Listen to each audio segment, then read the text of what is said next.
Baik, bismillahirrahmanirrahim. Assalamualaikum warahmatullahi wabarakatuh. Sebelumnya, perkenalkan nama saya Seri Lestia, NIM 18035021 dari Pendidikan Kimia 2018. Baiklah, tujuan saya membuat video ini adalah untuk mempresentasikan ulang atau perbaikan tentang PPT atau Praseminar Kimia dari judul yang saya buat, yaitu penentuan aktivitas antidiabetes ekstrak etanol dari beberapa macam kulit buah. Baiklah, yang saya hormati dosen pengampu saya, yaitu Dr. Desi Kurniawati SPD MSI dan Ibu Melindra Mulia MSI. Baiklah, masuk kepada bab 1, yaitu pendahuluan, di mana pada pendahuluan ini diabetes mellitus atau DM yang kita ketahui dengan nama penyakit kencing manis merupakan salah satu penyakit kronis yang disebabkan oleh kerusakan atau gangguan sekresi. Penyakit ini dapat ditandai dengan gejala peningkatan kadar gula di dalam darah akibat adanya gangguan sistem metabolisme dalam tubuh, di mana organ pankreas tidak lagi mampu untuk memproduksi hormon insulin sesuai kebutuhan tubuh, atau bisa juga disebabkan karena tubuh tidak dapat memanfaatkan insulin secara optimal. Baik, masuk pertama yaitu kepada kandungan kulit manggis, di mana kandungan pada kulit manggis ini terdapat santan sebanyak 170,76 mg per 100 gram, flavonoid, saponin, dan tanin. Buah manggis berbentuk bulat dan berwarna ungu tua karena mengandung banyak antosianin pada kulitnya. Buah manggis merupakan salah satu buah dianggap sangat istimewa. Kulit yang berwarna merah kehitaman dengan daging buahnya yang berwarna putih, bersih, dan berasa manis keasaman. Senyawa yang menjadi primadona buah manggis ini adalah santan. Jadi, di mana kita ketahui bahwa terdapat kandungan santan yang paling banyak dalam kulit manggis ini. Selanjutnya itu ada kulit jengkol, di mana kulit jengkol yang terkandung dalam kulit jengkol itu ada alkaloid, flavonoid, tanin, saponin, dan polifenol. Di mana pada kulit jengkol ini pada saat ini obat tradisional yang berasal dari tumbuhan banyak digunakan oleh masyarakat untuk pengobatan alternatif. Jadi saat ini pada zaman di era globalisasi ini, banyak dari masyarakat yang masih banyak memanfaatkan tanaman-tanaman untuk pengobatan penyakitnya, maaf. Nah, selanjutnya itu ada kulit salak, di mana kandungan kulit salak ini ada senyawa flavonoid dan tanin serta sedikit alkaloid. Buah salak merupakan salah satu buah yang sangat disukai masyarakat Indonesia. Jadi selain buah manggis, buah salak juga digemari oleh kalangan masyarakat Indonesia. Ciri khas dari buah ini adalah yang diincar banyak orang rasa keasamannya, manis, dan yang dipadu satukan. Serta buahnya itu sedikit agak keras gitu ya. Lalu masuk ke dalam ekstrak etanol. Ekstraksi etanol ini adalah proses penarikan senyawa.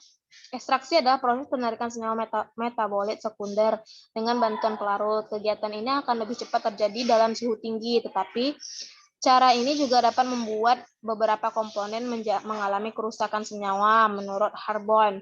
Metode ekstraksi digunakan dalam beberapa jurnal yang saya ambil ini yaitu adalah metode maserasi, karena pada metode ini sudah sering digunakan dalam proses ekstraksi senyawa dari bahan alam.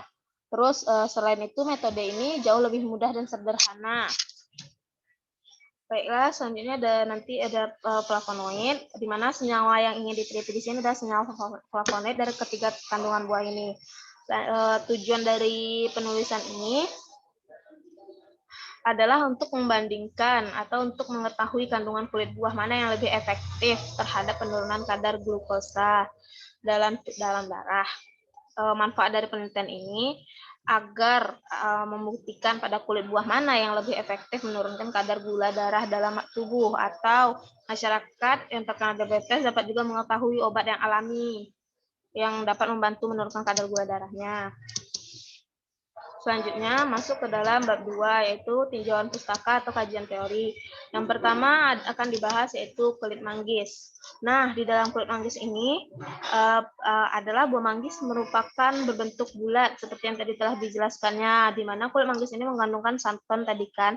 Sejauh ini penelitian yang telah dilakukan tentang kulit manggis adalah mengenai ekstraksi kulit manggis dengan beberapa perlakuan jenis, yaitu perlakuan jenis pelarut dan ukuran partikel bubuk kulit manggis untuk mendapatkan aktivitas antioksidan yang tinggi. Kegunaan atau manfaat kulit manggis ini terdapat sangat banyak manfaatnya bagi tubuh kita. Yang pertama itu untuk anti alergi. Terus dapat juga menurunkan kadar gula darah. Jadi sudah banyak jurnal-jurnal membuktikan bahwa kulit manggis ini memang dapat untuk menurunkan kadar gula darah tersebut. Lalu kulit manggis ini juga bisa sebagai obat jerawat. Bisa juga daging buah yang kaya serat. Terus daging buahnya ini bisa menjadi sumber yang sangat baik untuk pencernaan kita. Nah, selanjutnya itu mencegah penyakit jantung. Sedangkan struktur dan sifat dari buah manggis ini yaitu bersifat ampomixis obligat. Nah, biji tidak dapat berasal dari fertilisasi dan diduga mempunyai keanekaragaman genetik sempit sehingga diperkirakan manggis di alam hanya satu klon dan sifatnya sama dengan induknya. Selanjutnya, sifat dari kimia permukaan buah kulit manggis ini terdiri dari berbagai polifenol. Jadi dalam kulit ini terdiri dari berbagai macam polifenol, termasuk xanthones dan tanin tadi, yang menjamin astringen dapat menghambat perhatian serangga, jamur, virus, tanaman, bakteri, dan pemangsa hewan pada saat buah belum matang. Nah, selanjutnya itu masuk ke dalam kulit salak. Nah, di dalam kulit salak ini, buah salak merupakan salah satu buah yang sangat disukai seperti yang telah dijelaskan tadi, di mana kandungan flavonoid dalam kulit salak ini mampu menurunkan kadar gula darah. Sama juga seperti kulit manggis tadi, sudah banyak penelitian yang telah dilakukan terhadap berbagai macam kulit ini. Terdapat juga kegunaan dan manfaat dari buah salak. Terus kandungan dan struktur dan sifatnya juga ada. Lanjut ke dalam kadarnya kulit salak yang mempunyai beberapa kandungan senyawa. Salah satu diantaranya mengandung flavonoid. Kandungan flavonoid yang terdapat di dalam kulit salak mempunyai peranan yang sangat penting dalam menurunkan kadar gula darah pada mencit.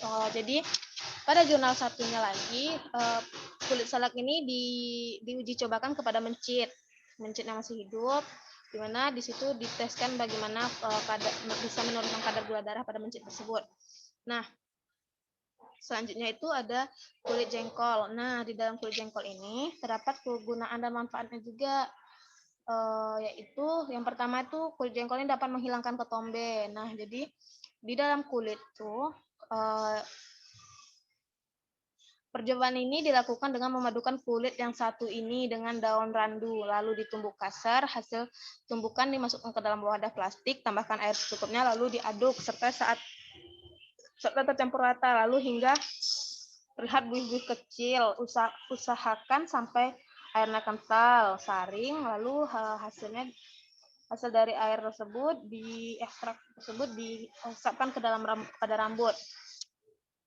Selanjutnya yaitu ada manfaatnya, ada mematikan hama tanaman, mengobati diabetes mellitus. Jadi juga dalam kulit jengkol sudah juga banyak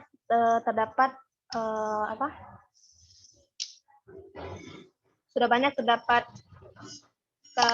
jurnal-jurnal yang membuktikan tentang kulit jengkol ini mampu menurunkan kadar gula darah. Makanya dari sini, dari beberapa jurnal yang saya dapat itu, inilah nanti diteliti.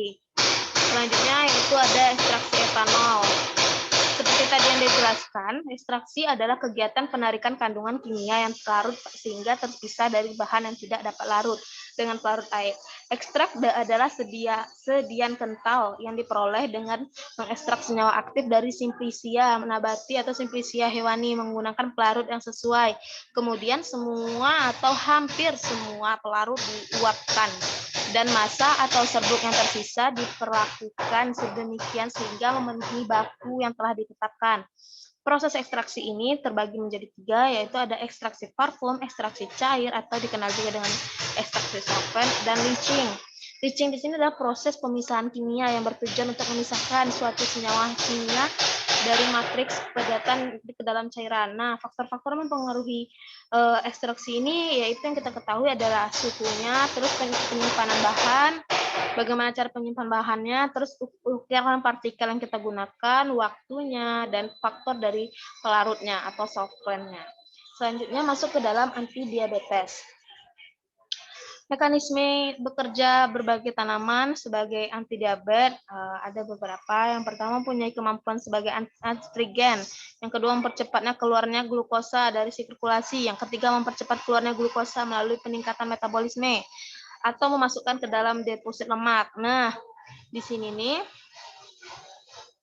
di dalam antidiabetes ini, dalam hal ini pemberian vitamin C 1000 atau sampai 3000 mg per hari pada penderita diabetes dapat mengurangi produksi sorbitol. Dianjurkan bagi penderita diabetes untuk banyak mengkonsumsi makanan mengandung vitamin C seperti jeruk, buah-buahan yang mengandung vitamin C lah pokoknya ya. Lalu pemberian antioksidan dan komponen senyawa polifenol menunjukkan dapat menangkap radikal bebas, mengurangi stres oksidatif, menurunkan ekspresi TNF alfa. Nah, selanjutnya masuk ke dalam flavonoid. Nah, mengapa saya membahas flavonoid di sini? Karena di dalam tujuan pembuatan makalah ini adalah kita membandingkan dari ketiga senyawa buah itu, di mana yang terdapat kandungan flavonoid paling banyak ya. Flavonoid merupakan salah satu jenis komponen yang terkandung dalam tanaman dan dapat ditemukan pada semua tanaman vaskular. Flavonoid adalah komponen mempunyai berat molekul rendah dan pada dasarnya merupakan polybenzoprenase. Nah, selanjutnya masuk ke dalam bab 3 pembahasannya atau metodologi yang kita pakai.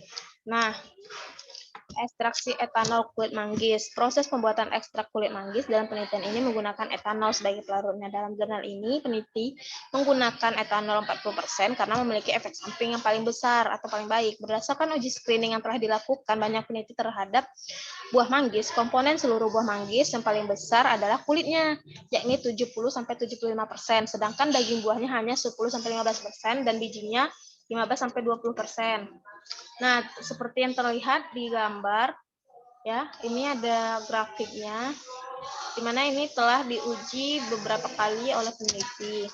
Hasil screening fitokimia sibruk, simpisa, dan ekstrak etanol kulit buah jengkol menunjukkan, ini masuk ke dalam jengkol yang menunjukkan bahwa adanya kandungan senyawa kimia alkaloid, flavonoid, tanin, saponin, glikosida, dan steroid atau triterpenoid. Triterpenoid, tanin, dan flavonoid adalah senyawa aktif antibakteri. Berdasarkan penelitian yang dilakukan oleh Nur Sakinah di tahun 2010, ekstrak etanol di kulit buah jengkol dapat menghambat pertumbuhan bakteri. Nah, selanjutnya masuk ke dalam hasil penelitian ekstraksi etanol kulit salak. Nah, hasil penelitian yang telah dilakukan digunakan untuk mengetahui pengaruh dosis ekstrak kulit salad. Ini di mana terhadap penurunan kadar gula darah pada mencit dan menggunakan 4 perlakuan dengan dosis tanpa kontrol, tanpa perlakuan, terus berbagai macam-macam dosis. Nah, nampak di dalam sini terdapat tabel di mana pengukuran kadar gula darah pada mencit jantan sesudah pemberian ekstrak kulit salak. Nah, terdapat perbedaan hasilnya kan, dari dosisnya juga sudah berbeda, lalu bagaimana perlakuan pada 20 menitnya, 10 menit, 50. Terus terdapat perjumlahannya juga berbeda, rata-ratanya juga. Nah, selanjutnya yaitu adalah kesimpulan. Jadi, dari semua review jurnal dan teori-teori yang didapatkan, tanaman kulit buah yang paling banyak mengandung senyawa flavonoidnya adalah terdapat pada kulit manggis yang paling efektif menurunkan kadar gula darah. Barulah kulit salak, setelah itu baru kulit jengkol. Ketiga kulit ini memang mampu menurunkan kadar gula darah dalam tubuh, tetapi memiliki efektivitas yang berbeda-beda dan memiliki efek samping yang berbeda-beda. Juga bagi yang mempunyai penyakit komplikasi harus sangat memperhatikan jenis obat yang dikonsumsi. Jadi di sini jika kita mempunyai penyakit lain, nah kita harus juga melihat misalnya tubuh kita tidak mampu mencerna berbagai macam serat gitu. Nah, jadi kita juga memperhatikan walaupun yang kita minum adalah obat-obat alami, tapi kita harus juga mampu meneliti efek samping kepada tubuh kita.